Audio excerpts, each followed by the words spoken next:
Right everyone, WeaponCollector here.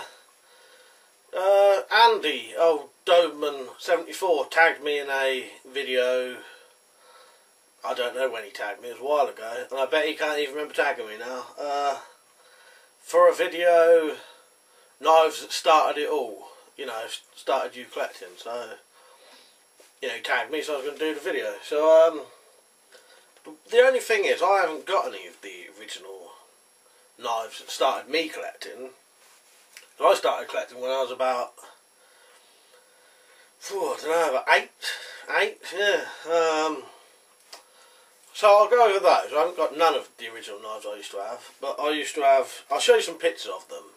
I'll show you them all now, and then I'll talk about them all.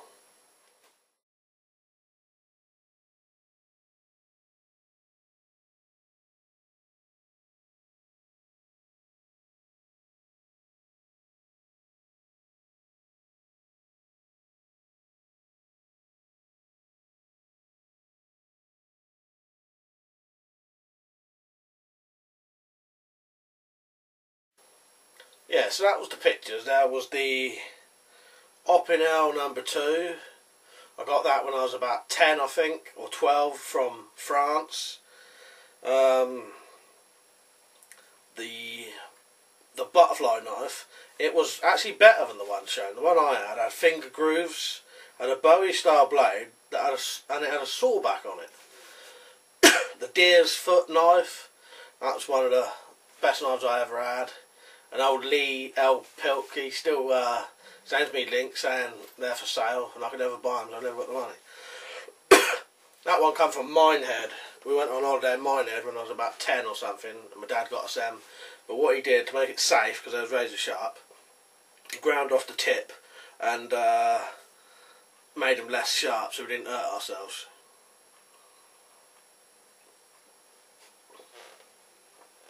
Then there was the first knife I ever remember owning, which was the German penknife. I'll tell you why it was like that and found it unusual, because the saw had a weird little metal cover, and I always found that sort of fascinating, you know, because I'd never seen one with a metal cover on it before. And underneath it had like a file and striker underneath it. Oh yeah, and then there was the Puma penknife. My one wasn't really like that. My one was black. It was black handled, and it actually said Puma in white writing across it. And that was one of my favourite knives. I remember I used to carry that everywhere. In the days when you could carry knives and no one really said anything, you know. And then my other favourite, like I said, I haven't got none of these and I regret it. The 10-point buck Franklin Mint collector's knife. That actually had 24 karat gold plated bolsters and that. And me being a fool, I swapped it for a baseball bat, because I thought, oh, I've got loads of knives, I ain't got a baseball bat. So, and then the bloke I swapped it with, well, kid, who was about 12 at the time, or 14, something like that, he took it out and the police took it off him.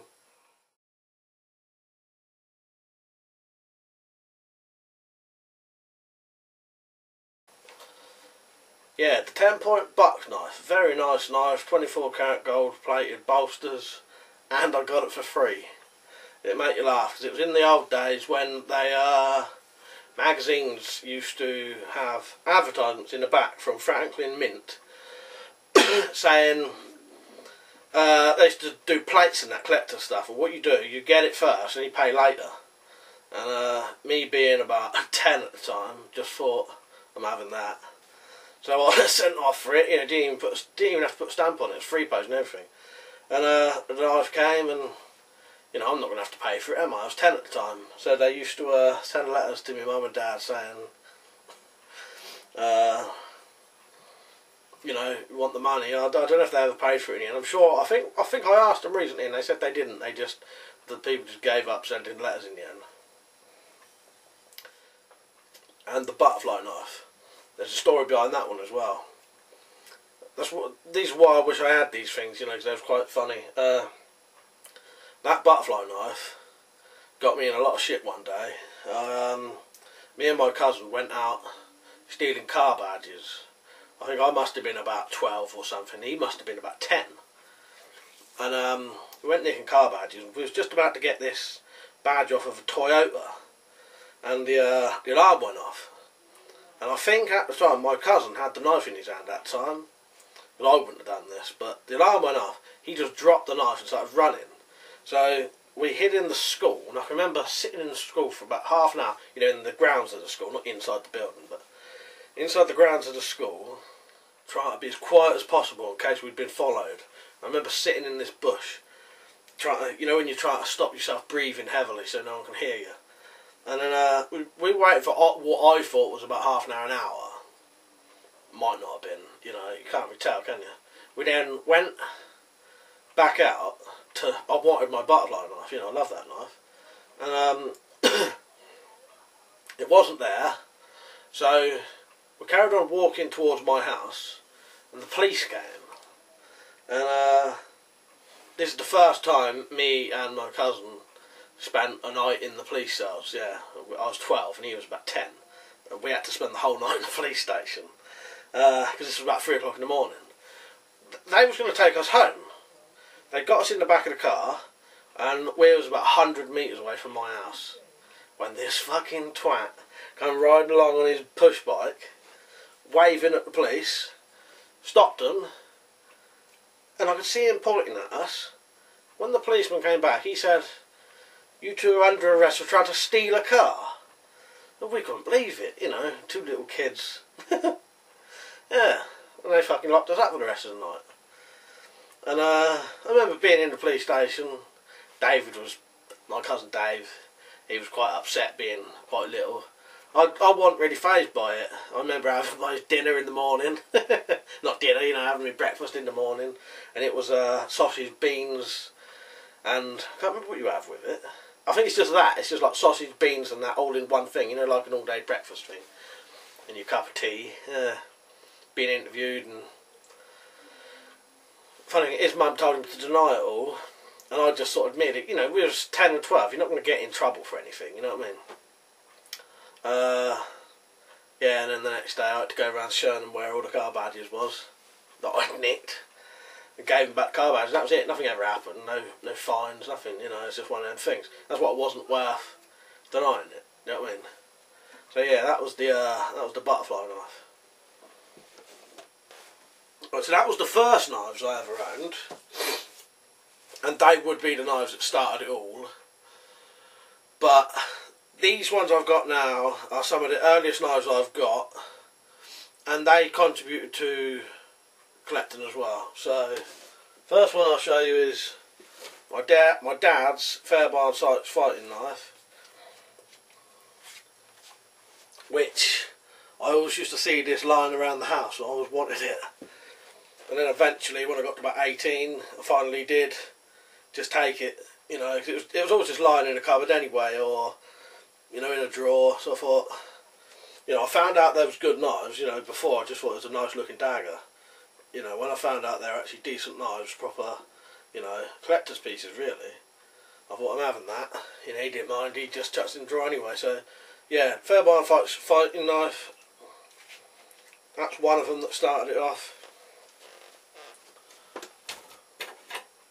I don't know which one came first out of these two, but this old cutthroat razor that I bought from a car boot sale, I've actually seen this thing draw blood, and it wasn't very funny. Yeah, I bought this from a car boot sale, and I used to practice stropping it and that. We even got strops when we bought them. Malcolm bought, you know, one as well. And I sat there in this room years ago, sat there stropping it, and in comes Malcolm's girlfriend. Just going to have a little sip of booze. Malcolm's girlfriend comes in. It was about 16 at the time, or 15, because we was only about 16, 17 ourselves, I think.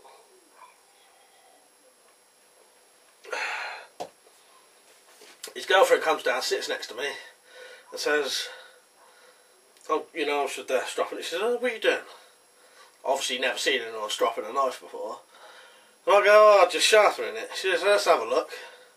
Takes it off me, and then does this.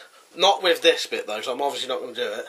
But she gets the blade and draws it across the back of her hand. And this is what we saw at first. little white line. And then that suddenly went and opened up about 10mm on the back of her hand.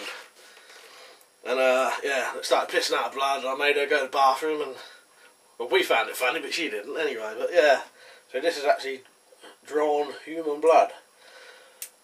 Yeah, so that's the old cutthroat razor. And then the first knife I bought, like what I class as a proper good knife. This isn't a good knife, but you know, it was like the first, like, not second hand, you know, not second hand, not a penknife knife. You know, this was my first sort of decent sheath knife. So this was it. This is it. The sheath's sort of disintegrated now, and it is a, hang on, that says Toledo, and then on there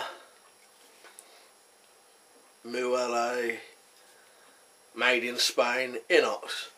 And I remember going to buy this when I was either, I think I was 17 or 18. And I remember going to a gun shop and buying this and my BSA Lightning.